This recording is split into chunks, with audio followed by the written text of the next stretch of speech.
Good morning, Kalista.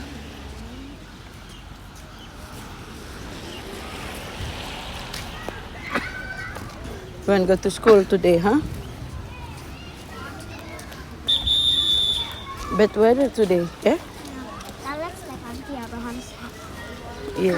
Yeah, I know. Did you remember the last time we saw the Auntie Abraham car? Yeah, but it's not her car, right? No, in there. Yeah, I know.